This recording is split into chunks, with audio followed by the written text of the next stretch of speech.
It's March, we're mad, and maybe not for the reasons we should be.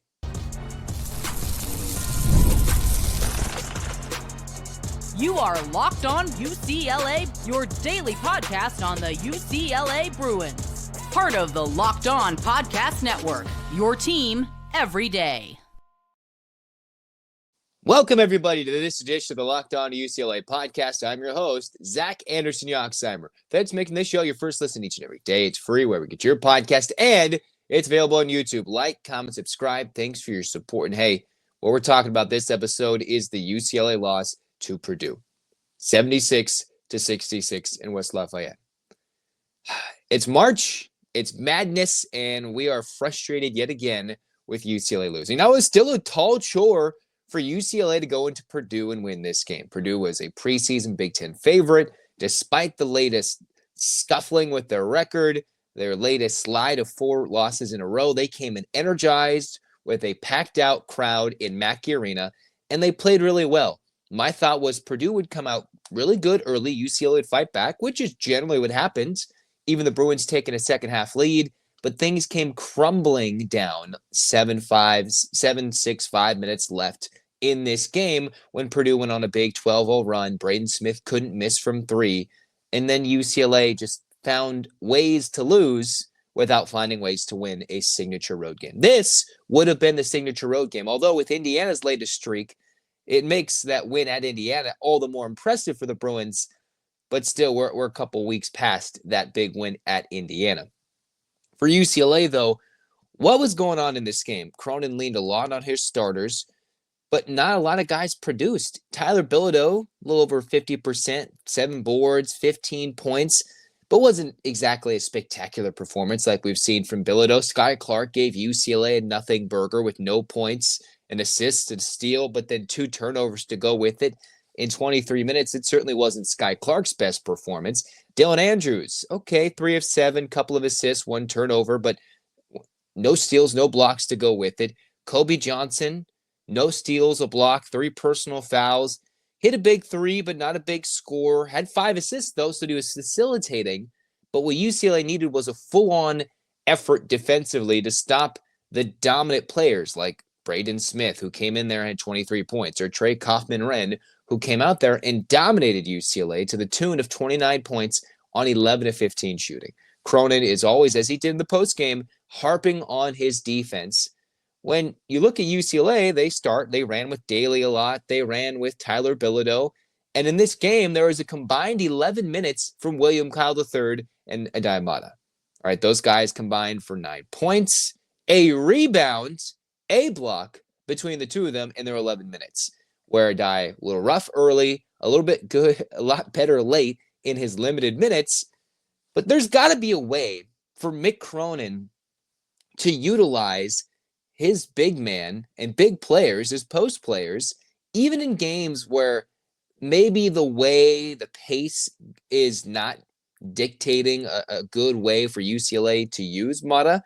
When Purdue's hitting 11 threes, not turning it over as much as UCLA did. Purdue had as many turnovers in the game as UCLA made, or close to it, if not more, in the first half. That's how bad the Bruins were playing, and still were only down 2 at the break, despite playing pretty bad. And Braden Smith was making threes, and so was Fletcher Loyer, right? It was frustrating. That could have been a big win for UCLA, given the team that next step of confidence, giving them that, hey, that signature road win to prove that they can be a contender in March Madness. Now, they got to go back to the drawing board and look, why in a week when Mick Cronin literally acknowledged in the pre-trip press conference to the media about, hey, when Aday plays 20 minutes, we are unbeaten. That's He knows the numbers. We all know the numbers. Aday is not infallible. He is not. But he can go in there and make an impact.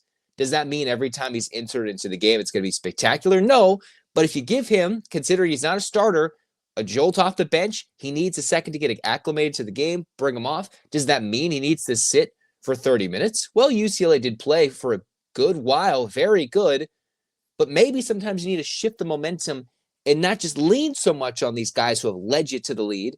Switch things up, put in a sub. It's even if Mata isn't the best at going out to contend the three, him being in the post can contend points in the paint.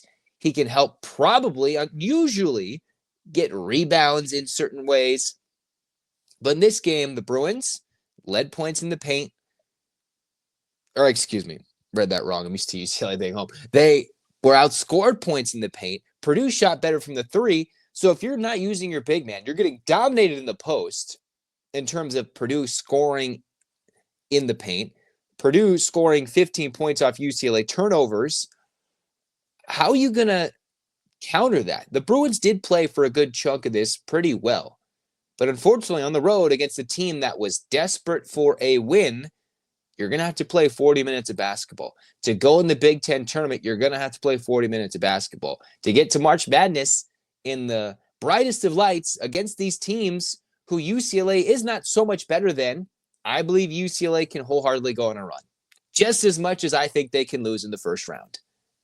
Those are very likely possibilities, both of them. Somewhere in the middle is a realistic expectation for this team. A win or two, with maybe a third being the ceiling.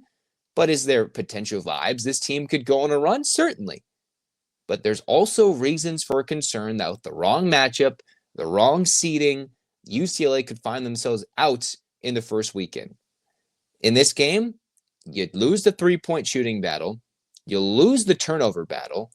You lose the points in the paint battle. And it took UCLA a monumental second, third chance rebounding effort to stay in it. Now, maybe there's some things, a couple of rebounds that poked out of Bruins' hands. Yes, but you know when the fluky things start going your way, when the ball that's poked out of your hands can fall in the lap of an uber-athletic William Kyle III or a super long wingspan of Aday Mara, that could help. Not saying that was going to counteract a 12-0 run late by Purdue when the Bruins were certainly in it late.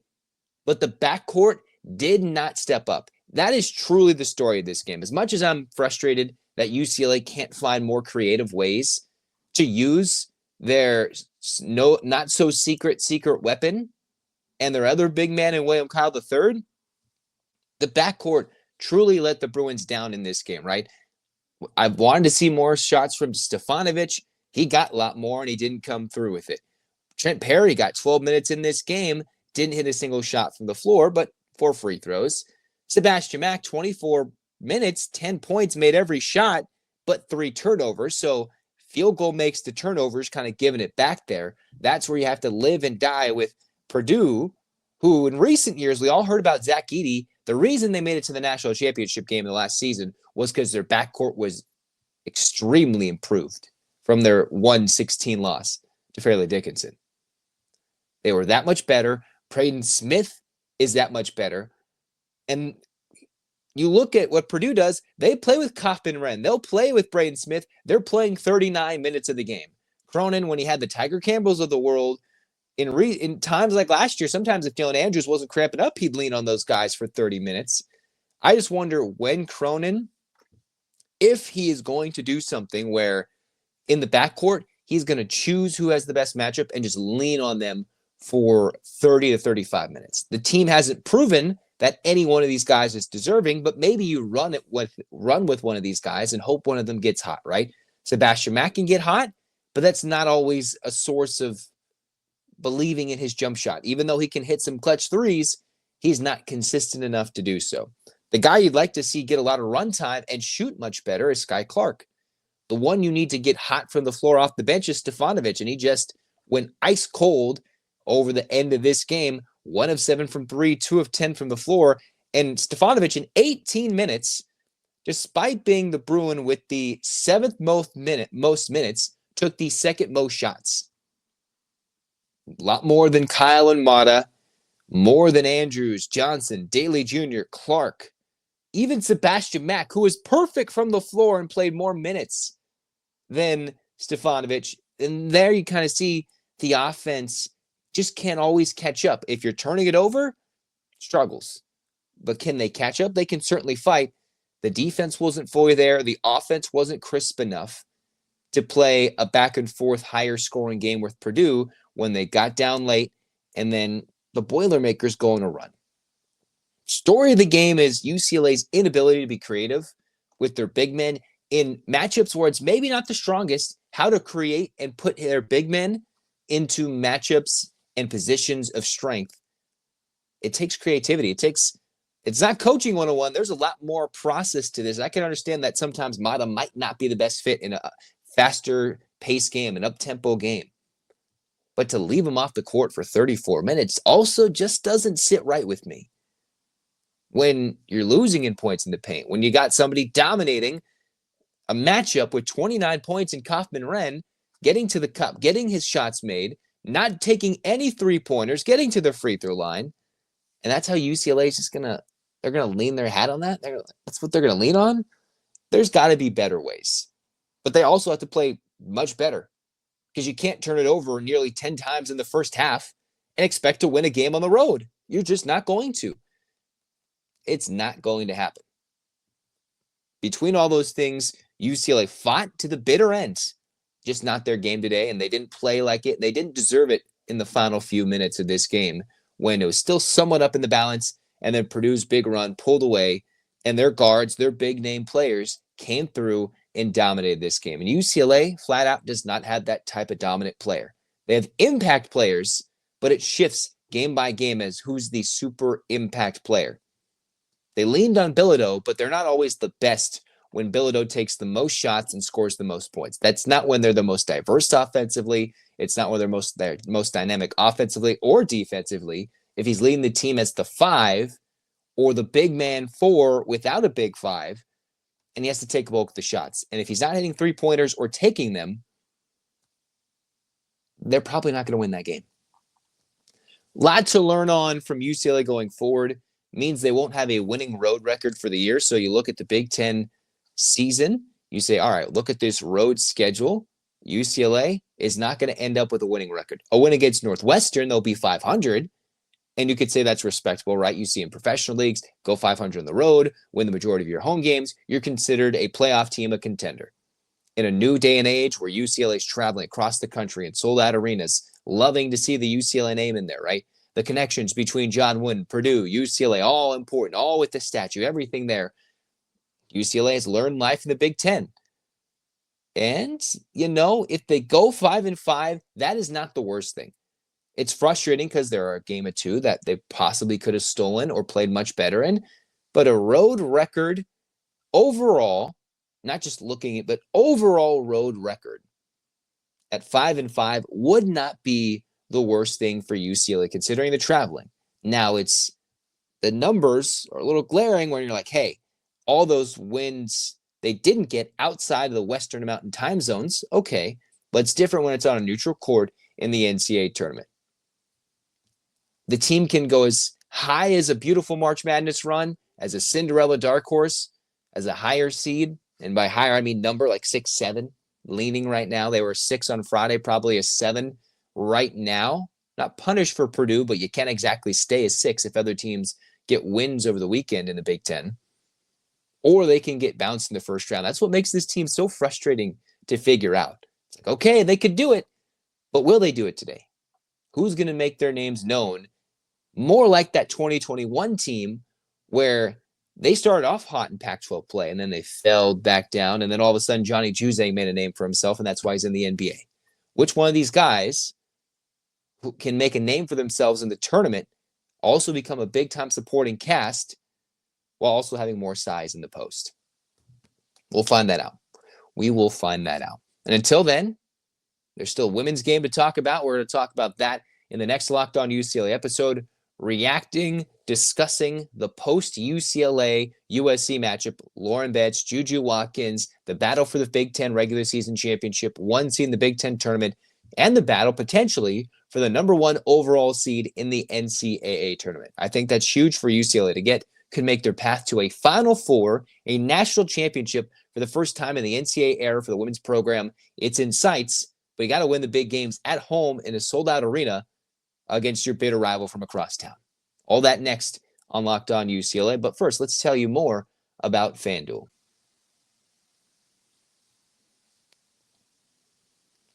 When the game tips off, the NBA action is just getting started, and there's no better place to get in on it than FanDuel, America's #1 sportsbook.